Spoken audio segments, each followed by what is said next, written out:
Makabansa, Grade 1.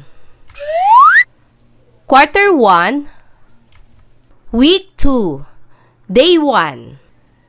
Ang paksa ng ating aralin sa araw na ito ay bawat tao ay may iba't ibang pangangailangan, interes at kakayahan.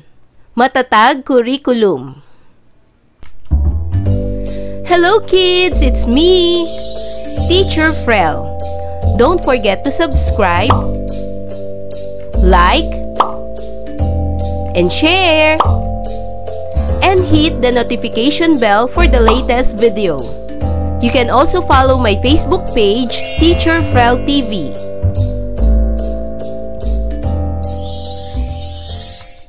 Sa araw na ito ay pag-aaralan natin sa asignaturang makabansa, bawat tao ay may iba't ibang pangangailangan, interes at kakayahan. Letter A, pamantayang pangnilalaman. Nauunawaan na ang bawat tao ay may individualidad o individuality. Letter B, pamantayan sa pagganap. Naipapamalas na ang bawat tao ay may individualidad.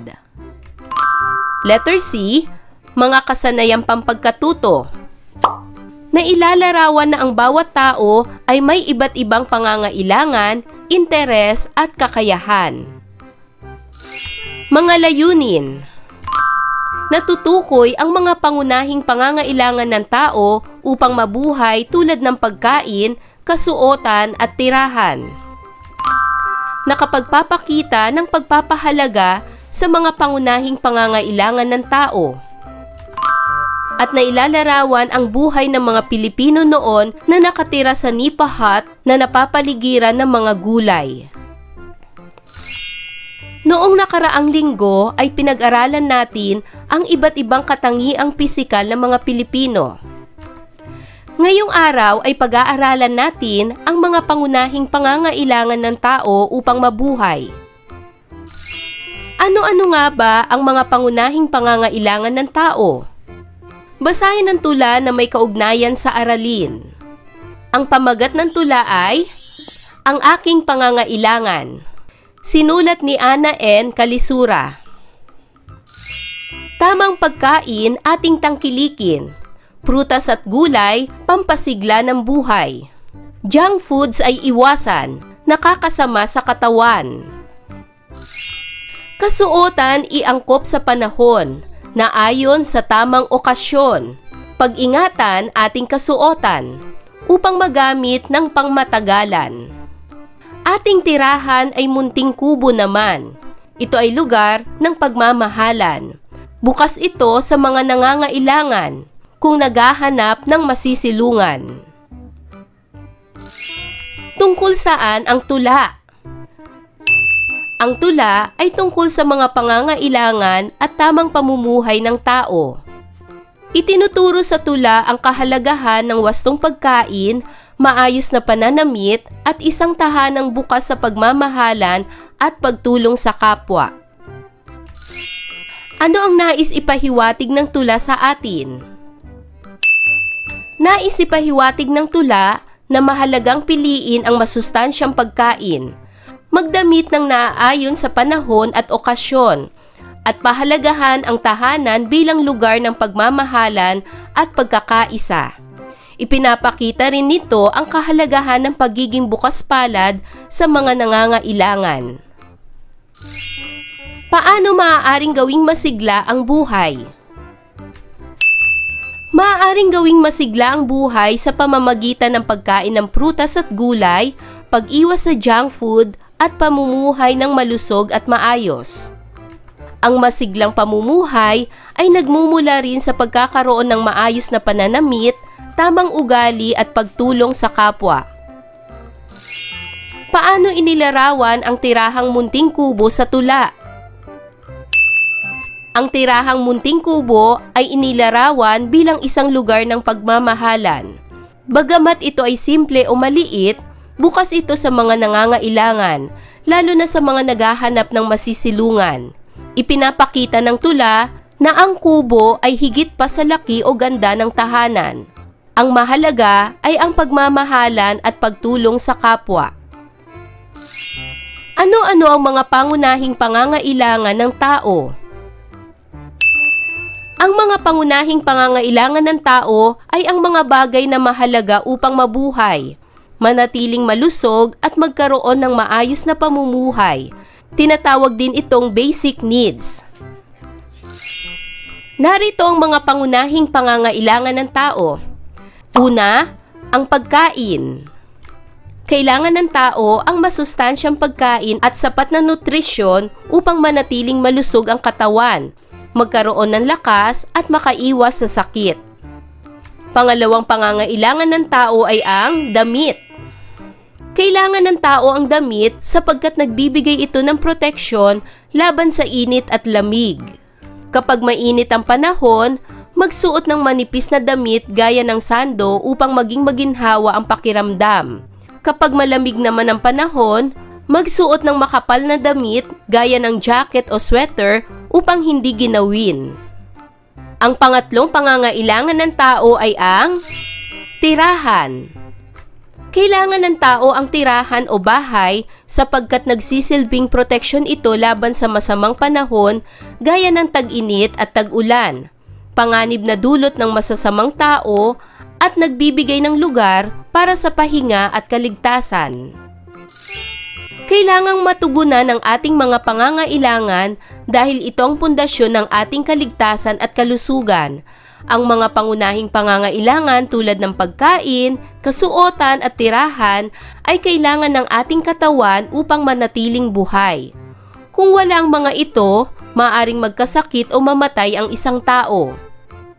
Ang sapat na nutrisyon, pahinga at tirahan ay tumutulong sa pagkakaroon ng malusog na katawan at isipan.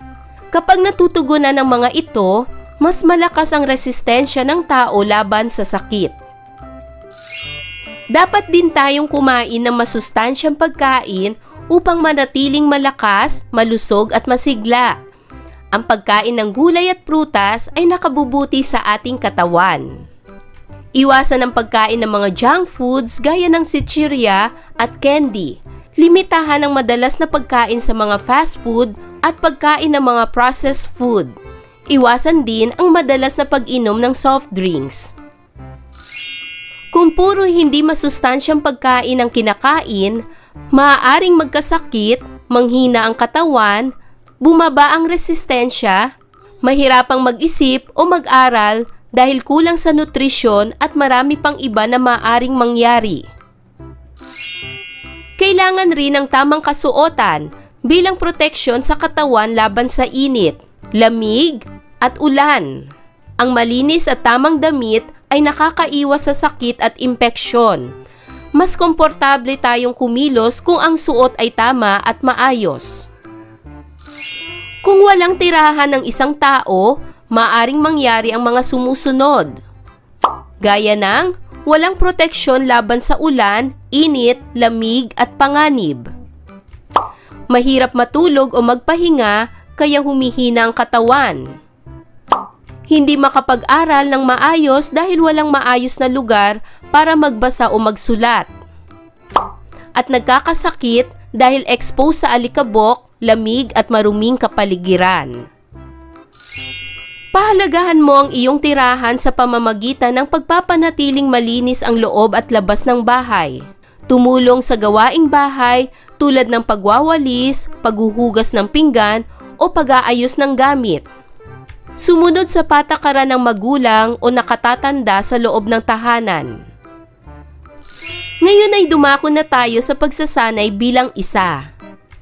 Lagyan ng check kung ang ipinapakita sa larawan ay pangunahing kailangan mo para mabuhay at X naman kung hindi. Unang bilang. Ito ba ay isa sa pangunahing pangangailangan mo upang mabuhay? Check o X? Tama, ito ay check. Pangalawang bilang, cellphone. Ito ba ay pangunahing pangangailangan mo upang mabuhay? Check o X?